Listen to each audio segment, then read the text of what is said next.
આપણે બધા ભારતના રાષ્ટ્રધ્વજને તો ઓળખીએ જ છીએ, ખરું ને? પણ એની બરાબર વચ્ચે જે અશોક ચક્ર છે, ક્યારેય વિચાર્યું છે કે એના 24 આરાનો મતલબ શું હશે? એ ખાલી એક ડિઝાઇન નથી. આજે ચાલો એ જ રહસ્યોને ઉજાગર કરીએ. જેમ મેં કહ્યું, આ માત્ર એક ડિઝાઇન નથી. આ છે ધર્મચક્ર. મતલબ એક એવું ચક્ર જે સતત ગતિ, પ્રગતિ અને જ્ઞાનના માર્ગને દર્શાવે છે. એ આપણને એક બહુ મોટી વાત યાદ અપાવે છે કે જીવન હોય કે રાષ્ટ્ર, એ ક્યારેય અટકતું નથી. એ હંમેશા આગળ વધતું રહે છે. તો એ જ મોટો સવાલ છે, આ 24 આરાનો સાચો અર્થ શું છે?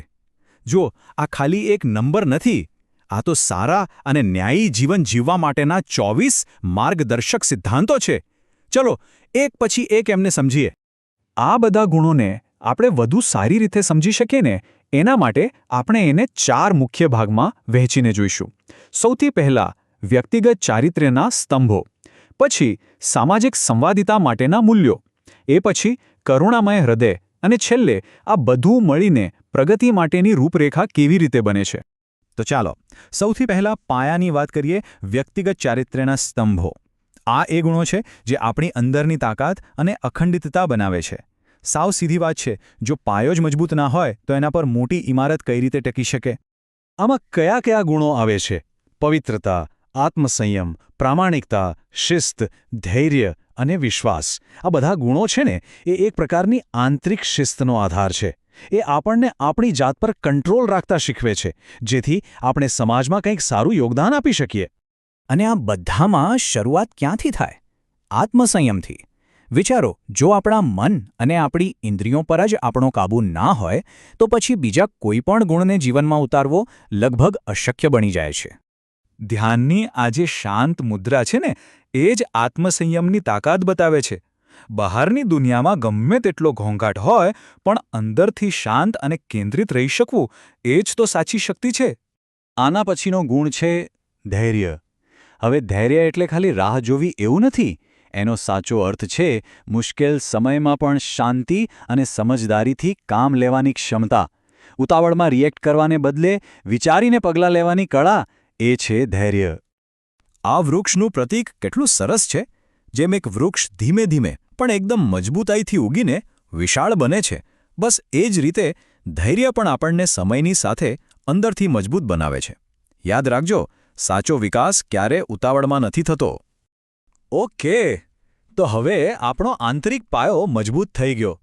તો હવે જોઈએ કે આ ગુણો સમાજમાં કેવી રીતે કામ કરે છે. હવે વાત કરીશું સામાજિક સંવાદિતા માટેના મૂલ્યોની. આમાં આવે છે ન્યાય, સમાનતા, મૈત્રી, સહિષ્ણુતા, સંગઠન અને શાંતિ. આ બધા ગુણો છે ને, એ આપણા એકબીજા સાથેના સંબંધોને દિશા આપે છે. એમ કહી શકાય કે આ એ સિમેન્ટ છે જે એક મજબૂત અને સુમેળભર્યા સમાજને જોડી રાખે છે. ન્યાય એ કોઈ પણ સ્વસ્થ સમાજનો પાયાનો પથ્થર છે. સીધી વાત છે. જ્યારે દરેક વ્યક્તિને એ ખાતરી હોય કે તેની સાથે નિષ્પક્ષ વ્યવહાર થશે, ત્યારે જ સમાજમાં વિશ્વાસ અને સ્થિરતા ટકી શકે છે. અને આ ત્રાજવાનું પ્રતીક જુઓ, કેટલું સચોટ છે. એ આપણને યાદ અપાવે છે કે સાચો ન્યાય હંમેશા સંતુલન અને નિષ્પક્ષતા પર જ ટકેલો હોય છે. કોઈ એક બાજુ ઝુકાવ નહીં. એના પછી આવે છે સમાનતા, જે સામાજિક એકતા માટે ખૂબ જ જરૂરી છે. આનો સીધો અર્થ એ થાય કે દરેક વ્યક્તિને તેની પૃષ્ઠભૂમિ શું છે એ જોયા વગર આગળ વધવાની સમાન તક અને સરખું સન્માન મળવું જોઈએ. અને જ્યારે સમાજમાં દરેક વ્યક્તિને સરખી ગણવામાં આવે, એમના કામને, એમના યોગદાનને મૂલ્યવાન સમજવામાં આવે, ત્યારે જ સાચી એકતા બને છે. જેને આપણે વિવિધતામાં એકતા કહીએ છીએ ને, એનો આ જ સાચો અર્થ છે. તો આપણે ચારિત્ર્ય અને સમાજની વાત કરી લીધી. હવે ચાલો ગુણોના ત્રીજા અને કદાચ સૌથી ઊંડા સ્તર પર જઈએ. આ છે કરુણામય હૃદય. આ એ ગુણો છે જે સહાનુભૂતિ, દયા અને નિસ્વાર્થતા પર આધારિત છે, જે ખરેખર માનવતાનો સાચો સાર છે. આ યાદી જુઓ: પ્રેમ, ક્ષમા, દયા, કરુણા, ઉદારતા, કલ્યાણ, નિસ્વાર્થતા અને આત્મત્યાગ. આ લિસ્ટ એક બહુ મોટી વાત કહે છે કે પ્રેમ, દયા અને કરુણા જેવી લાગણીઓ ત્યારે જ સાચી કહેવાય જ્યારે તે આપણા કામમાં, આપણી ક્રિયામાં દેખાય. આ ખાલી અનુભવવાના ગુણ નથી, પણ ખરેખર કરવાના ગુણ છે. અને આ બધામાં પ્રેમને સૌથી ઉપરનું સ્થાન આપવામાં આવ્યું છે. કેમ? કારણ સ્પષ્ટ છે. પ્રેમ એક એવી શક્તિ છે જે બીજા બધા જ સારા ગુણોને જન્મ આપે છે. પછી ભલે ક્ષમા હોય, દયા હોય કે ઉદારતા.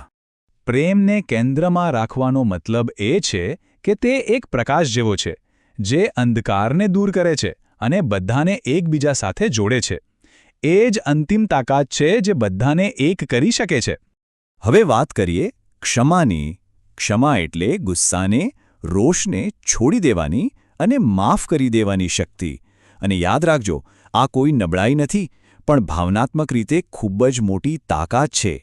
એ આપણને ભૂતકાળના બોજમાંથી આઝાદ કરે છે. કોઈ પડી ગયું હોય અને એને મદદનો હાથ લંબાવવો, એને એ સંઘર્ષમાંથી બહાર આવવા માટે સાથ આપવો, આ જ તો ક્ષમાનો સાચો અર્થ છે. એનું મતલબ છે કે કોઈની ભૂલોને ભૂલીને એને ફરીથી ઊભા થવાની તક આપવી. તો ચાલો હવે આ બધા ગુણોને એક સાથે જોડીએ, કારણ કે આ ખાલી અલગ અલગ સિદ્ધાંતોની યાદી નથી.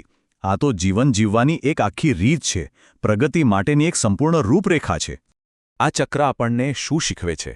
એ શીખવે છે કે વિકાસ એ કોઈ સ્થિર નિયમોનો સેટ નથી, પણ વ્યક્તિગત અને સામૂહિક બંને સ્તરે સતત ચાલતી એક યાત્રા છે. એ આપણને હંમેશા આગળ વધતા રહેવાની પ્રેરણા આપે છે, રોકવાની નહીં. તો આ 24 ગુણ કહે રાષ્ટ્રધ્વજ પરનું એક પ્રતીક નથી, પણ જીવનના દરેક પાસામાં પ્રગતિ અને સદ્ભાવના માટેની એક ગાઈડબુક છે. એટલે અંતે એક સવાલ વિચારવા જેવો છે કે જો આ ચક્ર એક આખા રાષ્ટ્રનું હોકાયંત્ર છે, તો આપણા પોતાના જીવનના માર્ગને દિશા કોણ આપે છે?